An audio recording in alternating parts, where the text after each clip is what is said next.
Hi, everyone. Judge Andrew Napolitano here for Judging Freedom. Today is Tuesday, July 2nd, 2024. Scott Ritter will be here in a moment on how long will it take for the Russian military to demolish the Ukraine military. But first, this. You all know that I am a paid spokesperson for Lear Capital, but I'm also a customer, a very satisfied customer. About a year ago, I bought gold, and it's now increased in value 23%. So $100 invested in gold a year ago is now worth $123. If you have $100 in the bank, it still shows $100, but $100 in the bank is now worth 24% less. Inflation has reduced all of your savings, all of your buying power, and mine, by 24%, and gold is largely immune from that. If you want to learn how gold will soon hit $3,200 an ounce, call Lear Capital, 800-511-4620, or go to LearJudgeSnap.com. Get your free gold report. Same experts who predicted the 23% rise that I've enjoyed have predicted this $3,200 an ounce gold. Learn about how to transfer this to an IRA. Protect your savings. 800-511-4620, LearJudgeSnap.com. Tell them the judge sent you. Scott, welcome back to the show, my dear friend. Much appreciated, as always. Does the Kremlin truly believe that the United States of America was responsible for the killings on the Sevastopol beach 2 Sundays ago? Judge, not only do they believe it, they know it. The Russians have extremely capable intelligence services. They are fully cognizant of the role played by American, British, NATO intelligence platforms in gathering information, transmitting that information, how that information is used. Vladimir Putin laid out a very coherent and cogent description of the fact that Ukraine can't use these American weapons, these German, well, not German yet, but these French weapons, British weapons, the Scalp and the Storm Shadow missiles, the ATACMS missiles, HIMARS missiles. They can't use them without the intelligence provided by the United States. And that intelligence, because of the complexity of the guidance and control systems, can't be inputted into the weapon systems without the technical assistance of the French, the British, the Americans. So the Russians know for a fact that the United States played the essential role in this attack that resulted in hundreds of Russian civilians being wounded and a score being killed, including 5 children, one 2 years old, one 8 years old, and others. This is an attack that Russia isn't going to walk away from. This is one of those decisive moments of the war. It changes dramatically the Russian political approach to how it will deal with what it considers to be, American malfeasance, American murder of Russian civilians. Did someone in the Pentagon decide affirmatively that this projectile filled with cluster bombs would make its way to a Russian beach? Well, they knew definitively that it would overfly a Russian beach. I believe that the target was a Russian military airfield that was further downrange on Crimea. But that, again, we're missing the point. We're not seeing the forest for the trees. What happened on the beach in Sevastopol is a tragedy. Civilians were killed. But the United States authorized Ukraine to attack Russia using an American weapon. That's the only point relevant to the Russians. The fact that civilians died is just, a continuation of the tragedy of conflict. America attacked Russia. That's all we need to talk about. It doesn't matter if the cluster bombs landed on a beach or on an airfield. America attacked Russia. And from the Russian perspective, that's not tolerable, nor will it be tolerable from the American perspective if Russia attacked the United States. If Russia wanted to hit an American airfield in Florida, let's say Homestead Air Force Base, but instead the Russian missile was intercepted over Miami Beach and Russian cluster munitions fell down on civilians, killing some, wounding hundreds of others, It's not that sets America off, although it should be. It's the fact that Russia attacked America. Got it. That's what sets us off. America attacked Russia, and there's no other way to see this event. How has this event altered Russian military preparedness? Not at all. This was a political decision. Russia is a mature nation state. Russia understands what war is. War is give and take. You will suffer casualties. Ukraine will strike Russian bases. Ukraine will continue to destroy Russian equipment. Ukraine will continue to kill Russian soldiers in large numbers. Russia's not an immature nation. Russia's not a nation that shies away from the reality of war. Russia is fully engaged in this conflict within the limitations set by their own political objectives, which fall short of full-scale war. But Russia has always been prepared to wage this war of attrition. And a war of attrition assumes that you are going to suffer losses as well. Vladimir Putin, in his recent discussions at the St. Petersburg International Economic Forum, spoke of, at the current time, the ratio of deaths being 5 to 1. For every 5 Ukrainians, 1 Russian's being killed. Now, sometimes he spoke a while back that it was 10 to 1. Some Russian leaders have spoken on occasion at the highest rate of attrition being 21 in favor of Russia. But the bottom line is there's always that 1. No matter what the Ukrainian number is, there's that 1. And 5 to 1, when Russia is killing 2,000 Ukrainians a day, you just take 2,000, divide by 5, and I think the number's 400. That's 400 a day. Remember, at the height of the Vietnam War, we were bringing home 200 a week, 200 dead Americans a week, and that broke the spirit of America. The Russians are suffering 400 guys dead a day. And, this is horrific from the Russian standpoint. They're prepared to absorb these casualties. This is why they're recruiting 30 to 50,000 men a month to go to war against Ukraine, against NATO, against the West. Russia's more than prepared to deal with this. This doesn't alter anything. It alters the politics of this. Russia cannot allow the United States to get away with directly attacking Russia. Yes, we're using a Ukrainian proxy, but this is an American weapon system that America targeted, that America gave political permission to point. This attack could not have taken place without American permission. Who in America would have given permission for it? The President of the United States gave permission for this, not necessarily this particular attack, but the President of the United States said, I give the green light for Ukraine to use American provided weapons to strike targets inside Russia. This falls straight across Joe Biden's desk, and everybody below him gave a concurring opinion. Does the did the fury amongst Russian people animated by this event, does that fury still exist?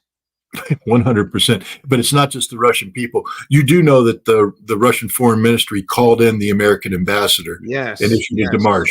And the fury was made apparent there because that ambassador was scared to death when she left that meeting. She went back to the embassy and fired off a cable that said, we're in deep trouble because Russia's no longer talking about the potential. Russia will retaliate. And Russia's at the point of taking this retaliation to the next level.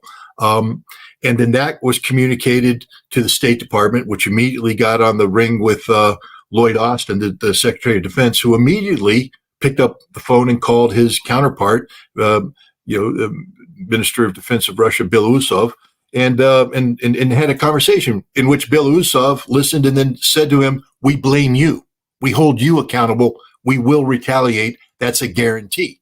The United States is very concerned about this right now. This takes this conflict to a different level. And just to remind people, to show the level of concern, Vladimir Putin has now ordered Russia to begin building short-range and intermediate-range missiles to be armed with nuclear warheads to be targeted against Europe. This is the treaty that I was involved in. We got rid of those weapons. Those weapons weren't threatening Europe or the United States for decades because of the work that I did and because of the stupidity of the Biden administration. Because it was Trump that withdrew from the INF treaty, but Russia said, okay, but we're not going to take that step. We're not going to begin producing these weapons unless you introduce them into Europe. Well, Joe Biden introduced them back in September of last year in a training exercise in Denmark. But even then, the Russians went, we don't want to take that step. Thanks to the stupidity of the American leadership that authorized Ukraine to strike a target in Crimea using the ATACMS missile, Russia's now going to open up the production lines, begin building these missiles. And now, if you think about it, Russia, by complying with its treaty obligation, they had missiles, ground launch missiles that could go 300 miles. That strikes a number of countries in the periphery of it. But now Russia will be building missiles that strike all of Europe with nuclear warheads. Thank you. Here's President Putin yesterday, Scott, discussing this very subject matter. Cut number 1. We declared in 2019 that we would neither manufacture nor deploy these missiles until the United States does so in certain parts of the world. It is understood today that the United States not only manufactures these missile systems, but has also transported them to Europe for drills, specifically to Denmark. Recently, it was announced that they have arrived in the Philippines. It remains unclear if they've removed these missiles. We need to respond to this situation and determine our next action steps. It appears that today we will be discussing the Russian Federation's next moves concerning a one-sided halt on deploying land-based intermediate range and shorter range missiles. Exactly what you were talking about. Before I ask you to analyze what he just said, I want to ask you what I've asked you several times in the past. Does the United States understand Russia, Putin, Lavrov, the defense minister, the Kremlin, the Russian mentality?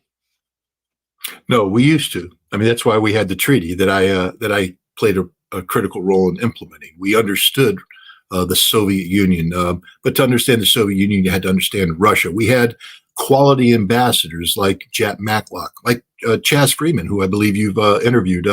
We had quality military officers who were trained foreign area officers, experts in the Soviet Union, experts in Russia. We understood Russia. Therefore, we understood the need to talk to Russia, to negotiate with Russia, and come up with treaties designed to reduce the potential of conflict with Russia. Today, we don't have anybody in the U.S. military or the U.S. State Department trained to that level because we stopped respecting Russia back in the 1990s, and we've allowed a mindset that minimizes Russia, that perpetually puts Russia down, that prevents a genuine discourse of Russia because of the Russophobia that we have injected into the mainstream American public. We don't understand Russia, so we continue to take actions that miscalculate how Russia will respond. We have literally gone back to square one. I invite your audience, please go back and look at the late 1970s, early 1980s. There was a reason why Americans put 1 million people into Central Park in June of 1982, because we were scared to death of the intermediate nuclear forces we were getting ready to deploy and how Russia would respond. And we understood that we were literally on the brink of nuclear annihilation. That's why Ronald Reagan signed that treaty on December 8th, 1987, the Intermediate Nuclear Forces Treaty. That's why I spent 2 years in the Soviet Union helping getting rid of these weapons so that we didn't have to worry about this. We've gone back to square one. We're back to where we started, ladies and gentlemen, and that was a very, very dangerous place to be. Thank you, Joe Biden. Who abrogated the treaty? Donald Trump. And why did he do that? Well, why? Because Mike Pompeo told him to. What was the thinking behind the people that advised him to do that? The United States intelligence community, again, because we don't have good communications with the Russians, detected the testing of a sea-launched missile and interpreted that to mean that it was a ground-launched missile being tested in violation of the treaty. The Russians said, no, you got this wrong. We're willing to work with you on that. The Russians actually put out a display where they put the missile that we were calling a long-range missile violation there and said, come in and look at it. We should have gone and visited. Instead, we banned our people from visiting. We could have used the INF treaty mechanisms to get greater access to the system. Russia was ready to play ball. We weren't interested because we knew we were lying. We were looking for an excuse to get out of this treaty, not because of Russia per se, but because of China. We were concerned that China was getting a strategic advantage in intermediate range missiles that China could produce because they weren't part of the treaty, but the United States couldn't because we were bound by this treaty. I just want to remind people that say, well, that makes sense. One of the conditions we placed on the Soviet Union with the INF Treaty is they could not retain SS-20 missiles in the Pacific theater, which they believed they needed to offset Chinese capabilities. We said when you get rid of intermediate nuclear forces, it has to be all the missiles, and the Soviet Union went along with it. Instead of keeping 120 missiles to offset Chinese capabilities, they got rid of everything, because that's what the treaty demanded. So we demanded it of the Soviet Union. Now, when the situation becomes complicated for the United States in the Pacific, we decided that the treaty wasn't inconvenient. And so we got out of it, not believing that Russia would react the way that they have. And indeed, as Putin said, they weren't going to react. Russia understands the danger of intermediate range missiles. Russia was not seeking to employ these missiles to produce these missiles. But because of the actions of the United States, Russia is now undone everything that myself and hundreds of others Americans, hundreds of others of Russians worked so hard to achieve. The elimination of an entire category of nuclear weapons from the American and Russian arsenals, that's done. America has brought it back, and now Russia has too. We're back to stage one, a very dangerous situation. And the Biden administration obviously doesn't understand this, since they exacerbated what Trump did. The Biden administration doesn't take Russia seriously, and that's the problem. They're learning, because everything we've done with Russia has led to a worsening situation. Imagine if we had actually implemented Minsk like Russia asked us to do back in June of 2021, when Biden met with Putin in Geneva. Imagine if Biden had kept his promise, because he said, I promise I will instruct Tony Blinken to implement Minsk. But he knew he was lying, because we were using Minsk as a shield to build up a Ukrainian military to attack the Donbass and push the pro-Russian forces out of the Donbass. We were lying the entire time. Imagine if we had sat down with the Russians in December 2021 when they put forward a draft treaty that talked about how to prevent a conflict in Ukraine, to create a new European security framework that was equitable to all parties. Imagine if we had done that. Imagine if we had taken advantage of Russia's proposal for peace with Ukraine that Ukraine was ready to accept in April of 2022. Imagine if we had done that, this war would be over. Russia wouldn't have built up the strongest military. Their military would still be at 900,000, not over 2 million now, and growing. They wouldn't have retooled their entire defense industry. They wouldn't have perfected their mechanisms of mobilization, and they wouldn't be deploying intermediate and short-range nuclear missiles back into Europe. Imagine if we had just taken Russians seriously. We have failed across the board. We don't understand Russia, and Russia reacting, not being proactive, reacting to our provocations, has become the most significant player on on not just the European stage, but the global stage when it comes to strategic issues. Imagine if we had a Secretary of State that spoke with his opposite number. Imagine if we had a Secretary of State who was taken seriously. Imagine if we had a White House that understood the Russians. We obviously don't. So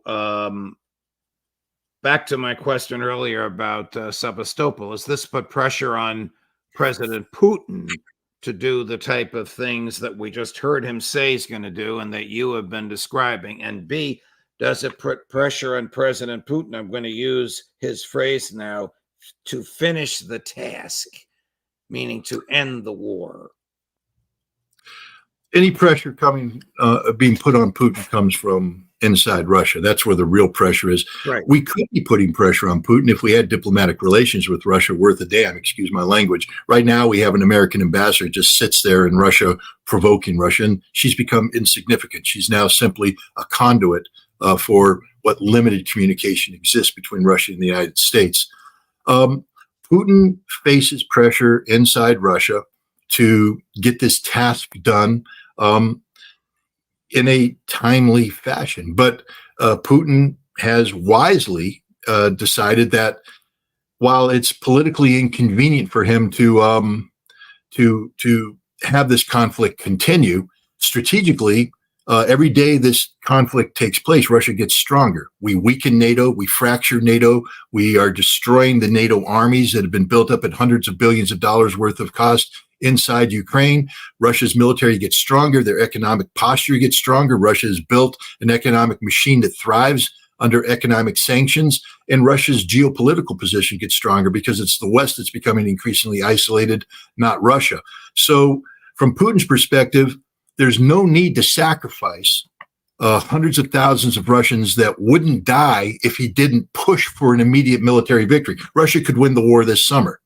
Russia knows this. Russia just put the pedal to the metal and push forward.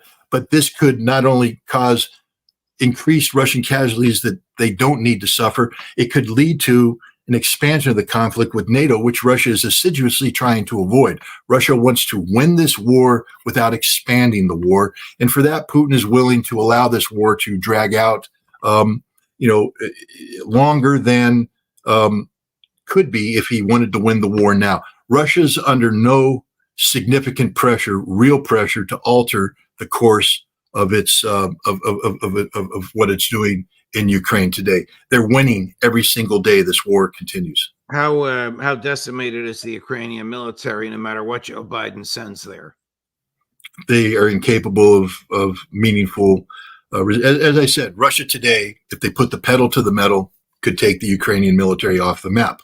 But the Ukrainian military is capable of fighting, resisting. I always remind people that the United States in its fight against Nazi Germany, the bloodiest month of that war was April 1945, the last full month of the conflict. It wasn't June 1944 D-Day. It wasn't December, the Battle of the Bulge. It was April 1945, the last month of the war, when the German army was defeated. But the German army continued to resist hard. There was a lot of hard fighting, and we lost more men in that month than we lost in any other month. Russia could win this war right now, but they would lose a lot of men that Putin has made the decision he doesn't want to lose. Is the United States planning to put 12 or 15 military bases in Finland? The Finns have opened up 12 to 15 of their military bases for use by the United States. I think what the United States will do is go in and do a survey of these bases, determine which ones meet their needs. And while we may not be permanently deploying troops into Finland, at least not in significant numbers, we have to, now that Finland's part of NATO, we have to have a plan for reinforcing Finland. One of the things the most recent NATO exercise showed is that Finland, it's impossible to reinforce Finland right now. They're isolated. That's the stupidity of the Finns joining an alliance that can't come to their rescue if there's a war. So this is why NATO now is talking about the need to create a strategic connectivity between ports in Norway that go through Sweden into Finland, so that American troops can disembark in Norway and make their way across. Once we can do that, then the American troops will have to fall in on logistics infrastructure in Finland. And that's what these 12 to 15 bases are, is a place where we can forward deploy some equipment, where we can have some connectivity, some arrangements, operational arrangements, so that when we come there, we're familiar with the terrain, we're familiar with the Finnish troops, and we can have a joint plan of action. So that's what the Finns are doing. They're talking about opening it up so that America and NATO can flow in when if the time ever comes. But, A, that's going to be horrifically expensive. B, that line of communication is going to be vulnerable to Russian interdiction. So C, the troops we think we're going to get to those 12 to 15 Finnish bases won't arrive in any significant numbers if there ever is a war. Isn't it a provocation that we're that close to the Russian border? Let me put the question to the people of the United States. Would it be a provocation if Russian troops are that close? What if Russia decided to create 12, or Mexico said, we're going to open up 12 to 15 bases along the southern border with the United States? And Russia went, oh, super. Yeah, we'll plan on deploying 40,000 troops there. Let's do some exercises. Do you think the United States would go, Don't worry about that. That's not a bit. We'd be in full panic mode. Russia's not in panic mode, but it is of concern to Russia.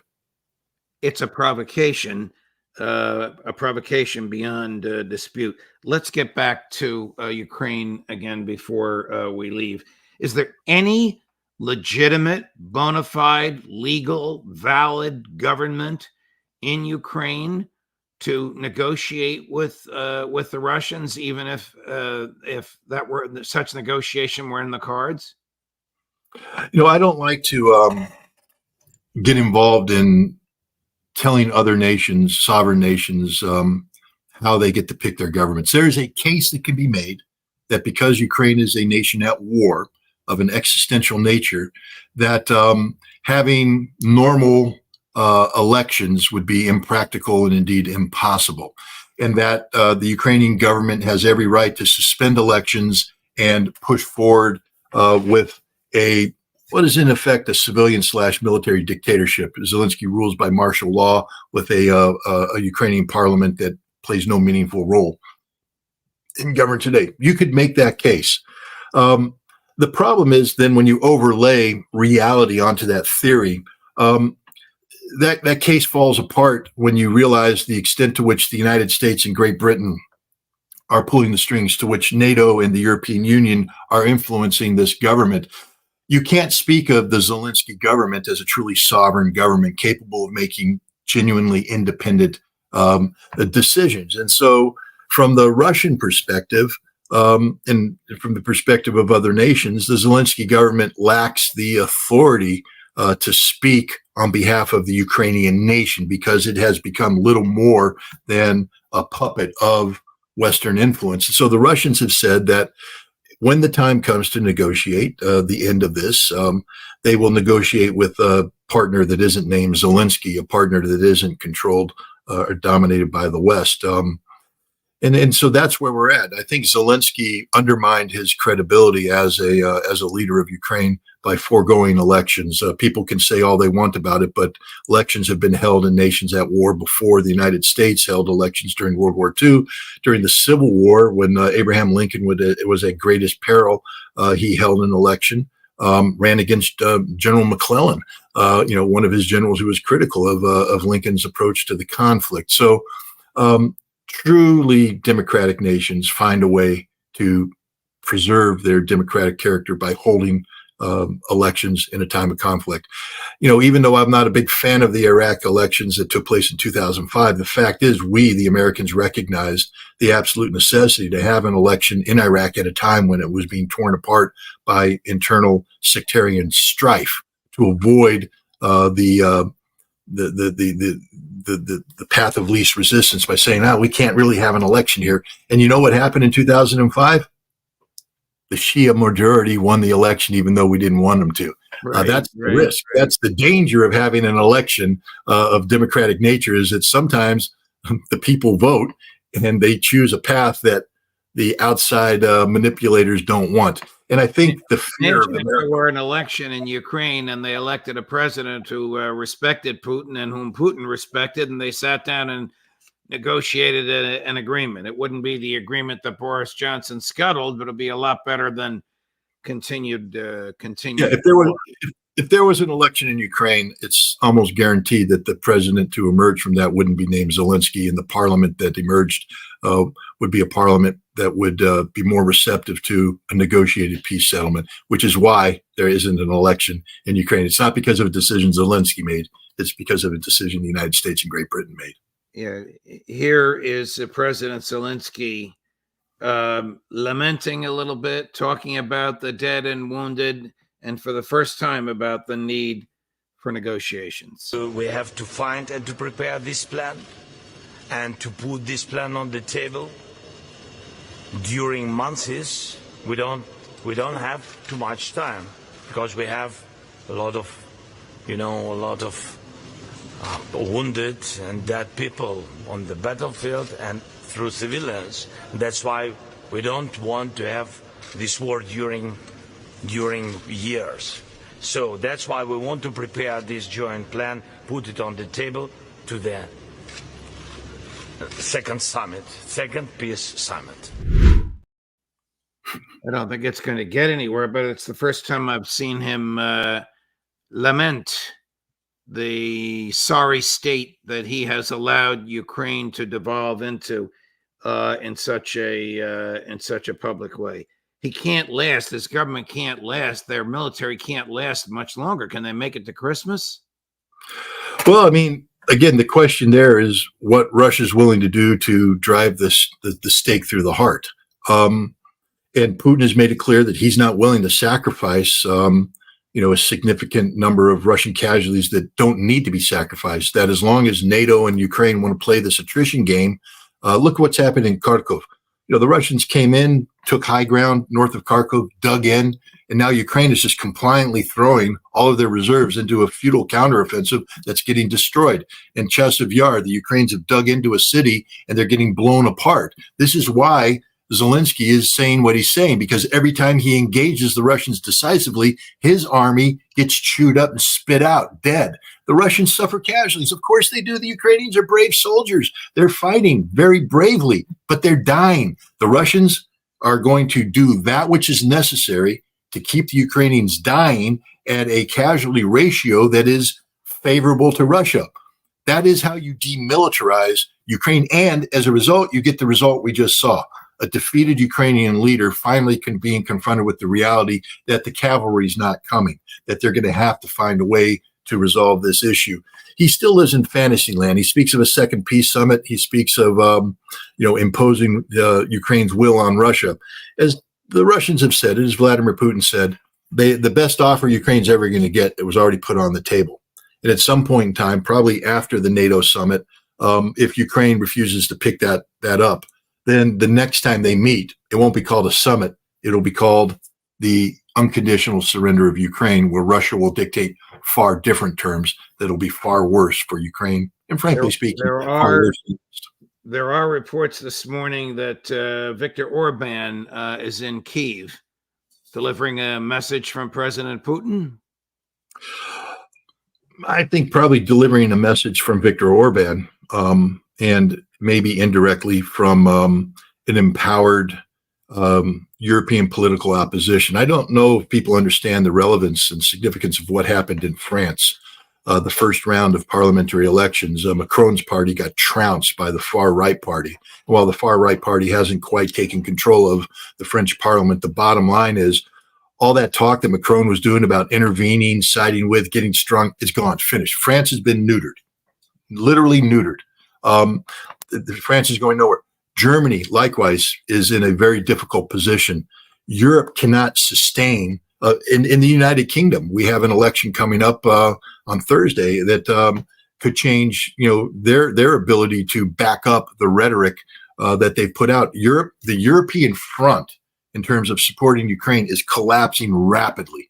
And one of the reasons is because of people like Viktor Orban and others who have taken a stance saying that's not the direction we want.